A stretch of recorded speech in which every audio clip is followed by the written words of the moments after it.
Lord God, this afternoon. Salamat po, Diyos, kayo po sa mama sa amin pumalaw. Thank you, Holy Spirit, for everything.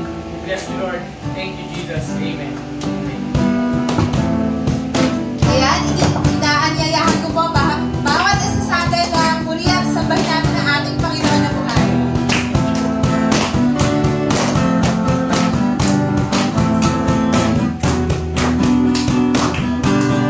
Sama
For the next 1 minute, pasalamat lang tayo sa Panginoon. Huling Sunday na ngayon ng August.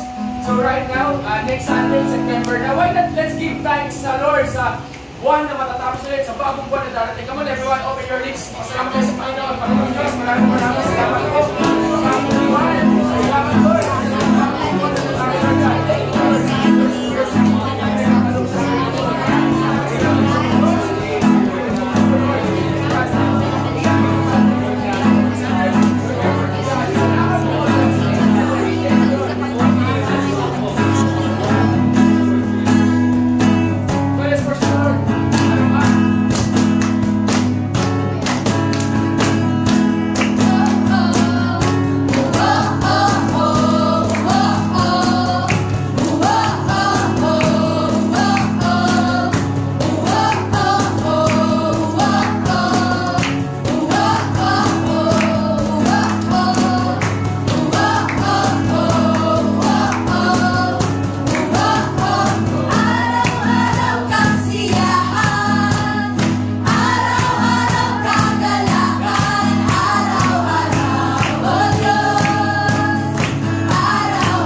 henerasyon, ika'y pupurihin, ikaw at ikaw pa rin. Maraming palakpakan natin po.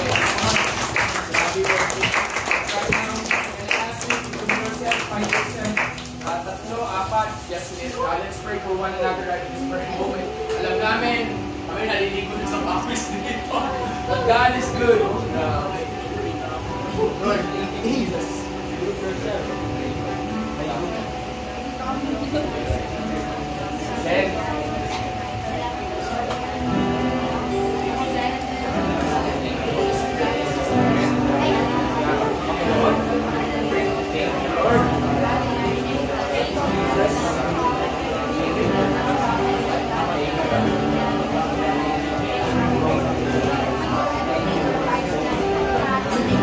everyone, we're going to pray. Worship the Lord.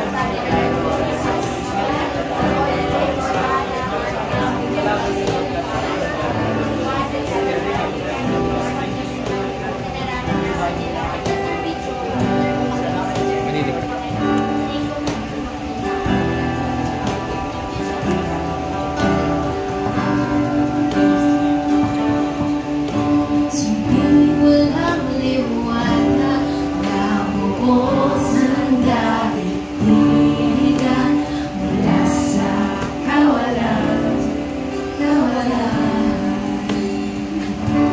mga bakas ng simula hanggang dulo ay plinano na iyong tinakda.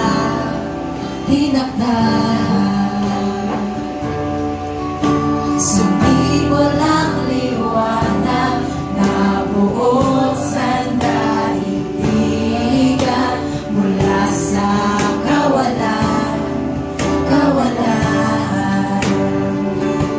Mga bakas ng simula hanggang dulo ay plinano na iyong itinakda.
Thank you, Lord. Sa oras ito, ikaw ang Diyos na walang katulad. Sa oras na ito, Panginoon, kami po'y patuloy na nagpapasalamat sa iyo. Sa totoo lang, what's so good about the Lord, He always planned for everything. Ika nga lahat ng bagay nandun. Lord, ikaw lang, Diyos, ikaw lamang ang aming kasambahin. Ikaw lang yung aming pupurihin. We're going to end itong ating pagsamba sa last song na to. And can I invite just this is special heart to the Lord. Wow, nakaka-amaze and just as yung Holy Person Lord right now. And let's just allow the Lord. Let's just hayaan natin ang Banal Espiritu Santo siyang gumalaw. Hindi tayo dinala ng Lord sa lugar na to by accident. Sabi nga, tulad ng sabi ko sa loob lamang ng 2 linggo, yung 2 linggo na ating preparasyon, sabi ko na, stretch of faith yun. Pero yung 1 week, in 1 week time, kala ko hindi matutuloy, pero sa loob ng 1 linggo, everything just fall into places. And I believe may gagawin ng Lord. But for now, right at this very moment, it's between you and God. I invite you, just worship the Lord. And ngayon pa lang, I believe may ginagawa ng Panginoon. It's starting to move mightily. It's starting to touch hearts right now. So right at this very moment, let's just worship the Lord.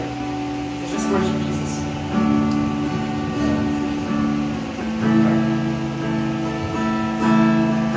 Sa tinik ng iyong korona na inilagay sa iyong ulo, ay dumaloy ang banal mong dugo. Lahat ng sugat ng iyong laman, hapit sakit ng iyong katawan,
lagi nangyari, hindi lagi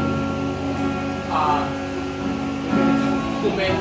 But right now, Lord, kahit na maraming hindi nakasama sa akin sa lugar na ito, salamat sa pagsama na iyong December. At sa loob ng ilang oras na i-stay namin dito, samahan lang po ninyo.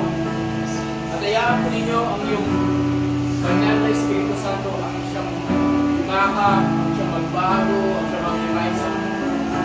Pagiging sa lahat, tulad yung sabi kanina, minsan kailangan lang hinga. Hingahan mo kami, Lord, ng pag-asa, hingahan mo kami, Lord God, ng kapalintahan, ng kapayapaan. Salamat po, O Diyos, sa kabutihan po ninyo. Salamat sa presensya po ng dito sa lugar na to, at sa oras po ang nais lang namin ay walang iba kundi ikaw at ang presensya sa bawat isa. Lord, samahan po ninyo kami. Patayan po ninyo yung salita, ang siyang mag-usap, ang siyang magbago, ang siyang maghari, magpalakas, at siyang mag-remind sa amin na ang Diyos na sinasamba namin ay totoo, banal at makapangyari. Maraming salamat. Okay na invite everyone as we end on your own words. Pasalamat lang muli tayo sa Lord. On your own words, ano ang bagay na gusto mong magpasalamat sa katapatan ng Panginoon. On your own words, Lord, have those years that you just want to say, Lord, thank you, Jesus. Thank you, Lord, ginawa mo sa lugar ng mga Panginoon. Let's just give you thanks. Let's just give you praise. You deserve it. Hallelujah. Hallelujah. Wow, God. Wow, Lord. Panginoon Diyos, maraming salamat, Lord God, sa oras na ito. And kayo po'y sumama sa akin. Lord, welcome din namin, Panginoon, ng staff, ng Jacob. Lord, salamat, Lord God, na makasama namin sila sa oras na ito. Thank you for the wonderful time, Lord, na inyo pinagkakaroon sa amin. Thank you for everything. Bless you. Please declare in Jesus' name. Everyone says, Amen.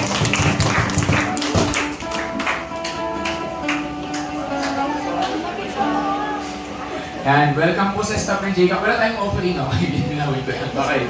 Wala tayong offering. Welcome po. Welcome naman natin sila. Welcome natin. Welcome. Yan. Sige. So, kilala namin sila. Ate, kayo si Miss Jane.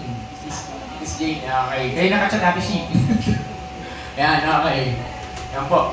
So, welcome po. Yan, okay. Sige. Okay na po kayo dyan? Sige po. Ako po si... Ayan, okay. Baka hindi tayo makita natin mo, baka alam nyo, wala nangyayari dito. Sige po, sa mga hindi po nakakaalala, parang kami ako po si Pastor Mike. Okay, ako po yun. Ayan, sige po. So, welcome. So, tulad ng nasabi ko kanina, nandito tayo for a specific reason and specific purpose. But, meron talaga akong message na isa-send, so isi-share. So, this is not just something na normal na parang go with the flow. Sabi ko nga, nung nalaman ko kasama sila, na-pressure ako, kilala niyo paano ako mag-preach, di ba? So sabi ko, medyo maayos-ayos ako. Okay. Sino dito may tulog? Mali pala tanong ko. Sino dito walang tulog? Yan, walang tulog dyan. Yan, okay. Excited, di ba? Okay. Konting throwback lang. Hindi na mahaba yung message ko, but I hope this will bring encouragement sa inyo. So, lahat nga tayo, every time na nagpe-pray ka, every time nagpe-pray tayo, how do you end your prayer? Amen. Amen. Okay. How do you end your prayer?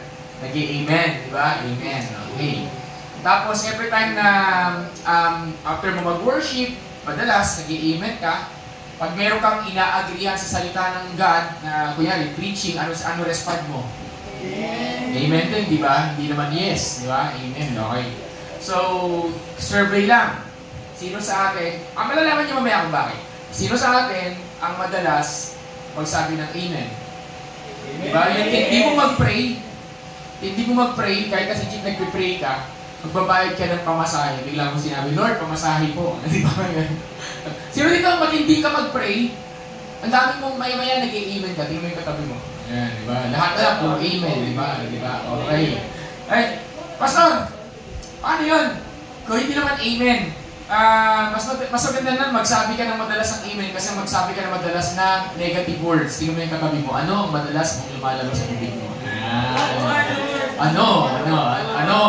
Di ba? Pag nadapa ka, anong una mong lumalabas? Pag nadapa ka, Anong unang beses mong sinasabi? Anong lumalabas? Di ba? Pag ikaw ay nagulat, ano ang lumalabas sa bibig mo? Di ba? Yung totoo. Di ba? Yung totoo. Okay. Sige.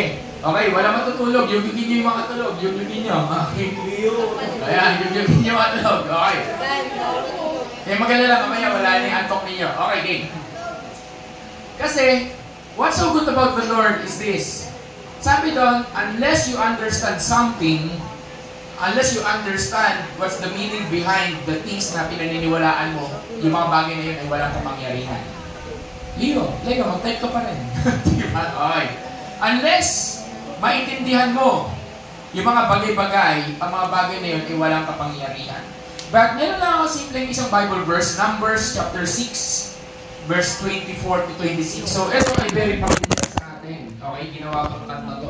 So, Numbers chapter 6. Okay. Numbers chapter 6. Simulan ko doon. Numbers chapter 6, verse 24 to 26. Ito. May English ba dyan? Pero may English muna.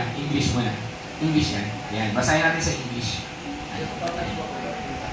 Ay, flash mo na lang. Meron ba? Yan. Flash mo na. Ayan. Okay, basahin natin ng sabay-sabay. Ito ay familiar sa atin. 1, 2, 3, go!